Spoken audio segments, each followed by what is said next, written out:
Hello hi welcome back to my channel. Chats ಅಂದರೆ ಯಾರಿಗೆ ತಾನೇ ಇಷ್ಟ ಇರಲ್ಲ ಹೇಳಿ.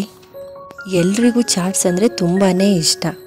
ವೀಕ್ಲಿ ಒನ್ಸ್ ಆದರೂ ನಾವು ಯಾವುದಾದ್ರೂ ಒಂದು ಚಾಟ್ಸ್ನ ತಿಂತೀವಿ. ಆದರೆ ಆ ಚಾಟ್ಸ್ ಹೆಲ್ದಿ ಆಗಿರೋದು ಕೂಡ ಅಷ್ಟೇ ಮುಖ್ಯ. ಚಾಟ್ಸ್ ಜೊತೆ ಯಾವುದಾದ್ರೂ ನಾವು ಒಂದು ಫ್ರೂಟ್ನ ಆ್ಯಡ್ ಮಾಡಿದ್ರೆ ಹೆಲ್ದಿಯಾಗೂ ಇರುತ್ತೆ, ಟೇಸ್ಟಿಯಾಗೂ ಇರುತ್ತೆ. ಇವತ್ತು ನಾನು ತುಂಬ ಕಡಿಮೆ ಸಮಯದಲ್ಲಿ ಒಂದು ಹೆಲ್ದಿಯಾಗಿರುವಂಥ ಒಂದು ಪೈನಾಪಲ್ ಚಾಟ್ಸ್ ರೆಸಿಪಿನ ಶೇರ್ ಮಾಡ್ತಾ ಇದ್ದೀನಿ.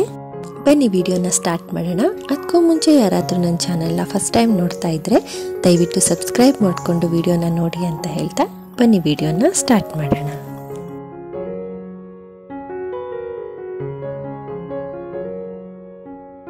ಈ ಚಾಟ್ಸ್ಗೆ ನಾನು ಒಂದು ಕ್ಯಾರೆಟ್ನ ತುರಿದಿಟ್ಕೊಂಡಿದ್ದೀನಿ, ಒಂದು ಈರುಳ್ಳಿ, ಒಂದು ಟೊಮೆಟೊ, ಹಾಗೆಯೇ ಒಂದು ಸೌತೆಕಾಯಿನ ಚಿಕ್ಕದಾಗಿ ಕಟ್ ಮಾಡಿ ಇಟ್ಕೊಂಡಿದ್ದೀನಿ. ಹಾಗೆಯೇ ಒಂದು ಸ್ವಲ್ಪ ಸ್ವೀಟ್ ಕಾರ್ನ್ನ ಕೂಡ ತೊಗೊಂಡಿದ್ದೀನಿ. ನಾನಿಲ್ಲಿ ಸ್ವೀಟ್ ಕಾರ್ನ್ನ ಹಸಿ ಹಾಕೋತಾ ಇದ್ದೀನಿ, ನಿಮಗೆ ಬೇಕು ಅಂದರೆ ಬೇಯಿಸ್ಕೊಂಡು ಹಾಕೋಬೋದು. ಹಾಗೆಯೇ ಒಂದು ಸ್ವಲ್ಪ ನೆಲಗಡಲೆನ ನೆನೆಸಿ ಬೇಯಿಸ್ಕೊಂಡು ಇಟ್ಕೊಂಡಿದ್ದೀನಿ. ಇದು ಕಂಪ್ಲೀಟ್ಲಿ ಆಪ್ಷನಲ್, ನಿಮ್ಗೆ ಇಷ್ಟ ಇದ್ದರೆ ಹಾಕೋಬೋದು, ಇಲ್ಲ ಅಂದರೆ ಇಲ್ಲ. ಈಗ ಈ ಕಟ್ ಮಾಡಿ ಇಟ್ಕೊಂಡಿರುವಂಥ ಎಲ್ಲ ವೆಜಿಟೇಬಲ್ಸ್ನ ಒಂದು ಮಿಕ್ಸಿಂಗ್ ಬೌಲ್ಗೆ ಹಾಕೋತಾ ಇದ್ದೀನಿ.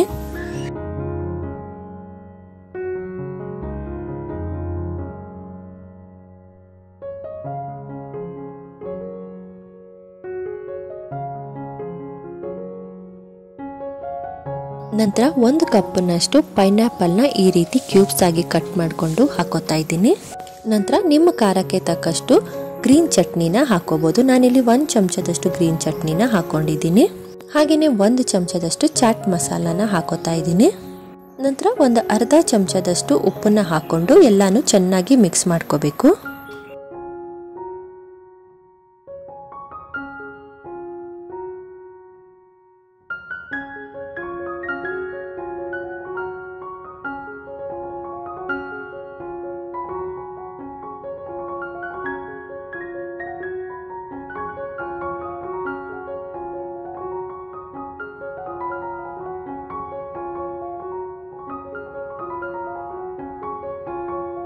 ನೋಡಿದ್ರಲ್ಲ, ತುಂಬ ಕಡಿಮೆ ಸಮಯದಲ್ಲಿ ತುಂಬ ಕಡಿಮೆ ಇಂಗ್ರೀಡಿಯೆಂಟ್ಸ್ನ ಯೂಸ್ ಮಾಡಿಕೊಂಡು ಒಂದು ಹೆಲ್ದಿ ಆಗಿರುವಂಥ ಚಾಟ್ಸ್ನ ನಾವು ಮನೆಯಲ್ಲೇ ಹೇಗೆ ರೆಡಿ ಮಾಡ್ಕೋಬೋದು ಅಂತ. ನೀವು ಈ ರೆಸಿಪಿನ ಮನೆಯಲ್ಲಿ ಟ್ರೈ ಮಾಡಿ ಹೇಗೆ ಬಂತು ಅಂತ ಕಮೆಂಟ್ ಮಾಡಿ ತಿಳಿಸಿ. ಇವತ್ತಿನ ನನ್ನ ಈ ವಿಡಿಯೋ ನಿಮಗೆ ಇಷ್ಟ ಆಗಿದ್ದರೆ ದಯವಿಟ್ಟು ಒಂದು ಲೈಕ್ ಮಾಡಿ, ಕಮೆಂಟ್ ಮಾಡಿ ತಿಳಿಸಿ. ಮುಂದಿನ ವಿಡಿಯೋದಲ್ಲಿ ಮತ್ತೆ ಸಿಗ್ತೀನಿ. ಅಲ್ಲಿವರೆಗೂ ಟೇಕ್ ಕೇರ್, ಬಾಯ್.